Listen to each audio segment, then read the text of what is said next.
திரு காலச்சக்கரம் நரசிம்மா அவர்களின் அந்தப்புறம் போகாதே அறிஞ்சயா பகுதி 6. வீரமாதேவி சிறிதும் கலங்கவில்லை. நந்திபுரம் அண்ணா, எனக்கு உடல்நிலை சரியில்லை என்பதால் மீண்டும் அரண்மனைக்கு செல்கிறேன். என் சார்பாக என் ஆருயிர் தங்கை அனுபமா என் உள்ள கிடக்கையை மன்னரிடம் தெரிவிப்பாள் என்றபடியே அவள் தன் ரதத்தை நிறுத்த வெள்ளங்குமரனும் தன் குதிரையை நிறுத்தினான். தற்பொழுது பழையாறை கோவிலுக்கு என்னால் திரும்பி வர இயலாது. தங்கள் குதிரையில் நான் அரண்மனைக்கு திரும்புகிறேன். நீர் எனது ரதத்தில் அனுபமாவை கோவிலுக்கு அழைத்துச் செல்லுங்கள் என்று கூறியவள் அவனுடைய பதிலுக்கும் காத்திராமல் ரதத்தில் இருந்து கீழே குதித்தாள். வெள்ளங்குமரனும் மௌனமாக தன் குதிரையில் இருந்து இறங்கினான். வீரமாதேவி வெள்ளங்குமரனின் குதிரையில் தாவி ஏறியபடியே அனுபமாவை பார்த்தாள்.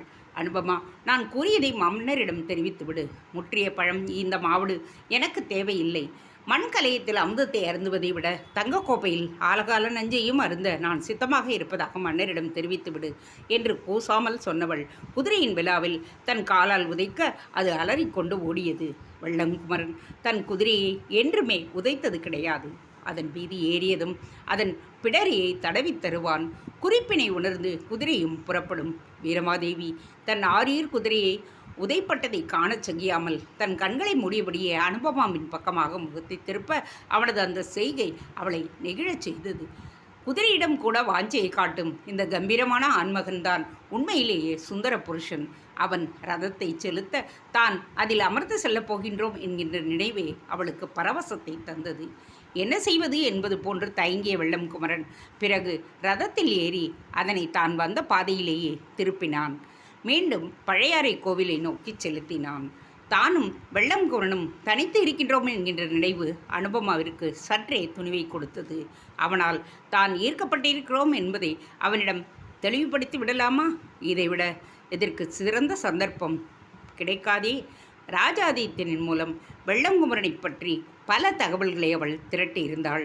அவனும் சேர நாட்டைச் சேர்ந்த ஒரு சிற்றரசன், மனைவியை இழந்தவன், அண்ணன் ராஜாதித்யனின் ஆருயிர் நண்பன், மாவீரன், பெண்களை மதிக்கத் தெரிந்தவன். இதைவிட ஒரு ஆண்மகனுக்கு வேறென்ன தகுதிகள் வேண்டும்? அனுபமா துணிவை திரட்டி கொண்டாள். ஒருவேளை இவள் காதலை ஏற்க மறுத்து அண்ணன் ராஜாதித்யனிடம் இவளது செய்யை பற்றி புகார் கூறிவிட்டால் அதனால் என்ன? ராஜாதித்யன் இவள் மீது உயிரையே வைத்திருக்கிறான். இவளுக்காக அவனிடம் பரிந்து பேசவும் கூடும். அண்ணன் ராஜாதித்யன் தன் காதலை நிச்சயம் நிறைவேற்றி வைப்பான். இந்த நம்பிக்கை தோன்றியதுமே அனுபமா அப்பொழுதே வெள்ளங்குமரனிடம் பேச நிச்சயித்து விட்டாள். நந்திபுரம் மன்னரே, தேரை நிறுத்துங்கள். அனுபமா குரல் கொடுக்க வெள்ளங்குமரன் வியப்புடன் ரதத்தை நிறுத்தினான். நான் சற்று தங்களுடன் உரையாட வேண்டும் வெள்ளங்குமரரே, அனுபமா கூற வெள்ளங்குமரனின் வியப்பு திகைப்பாக மாறியது. ரதத்தில் இருந்து இறங்கிய அனுபமா பாதையை விட்டு சற்றே விலகி அங்கே இருந்த மாமரம் ஒன்றின் கீழ் நின்று வெள்ளங்குமரனை திரும்பி நோக்கினாள். அவன் என்ன செய்வது என்று தோன்றாமல் ரதத்திலேயே அமர்ந்திருந்தான். பிறகு தேரின் சாரதி இருக்கையிலிருந்து குதித்து மெதுவாக மரத்தினடியில் நின்றிருந்த அவளை நெருங்கினான். தங்களது மகள் நத்திலக்குலவள்ளி எப்படி இருக்கிறாள்? அனுபமா கேட்க குழப்பத்துடன், இதை தேரிலேயே கேட்டிருக்கலாமே, இதற்காகவா ரதத்தை நிறுத்தச் சொன்னீர்கள் என்பது போன்று அவளை பார்த்தவன் மெதுவாக பேசினான். நன்றாக இருக்கிறாள் இளவரசி. அவளுக்கு ஒரு குறையும் இல்லை. தாய் அன்பு கிட்டவில்லை என்பதை தவிர. கடந்த உத்திர நட்சத்திரன்றுதான் அவள் தனது 18வது பிராயத்தில் அடியெடுத்து வைத்தாள்.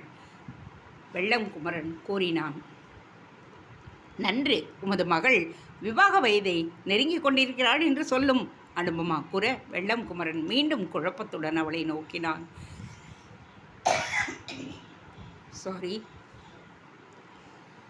இளவரசி இவனிடம் என்ன பேச நினைக்கிறாள்?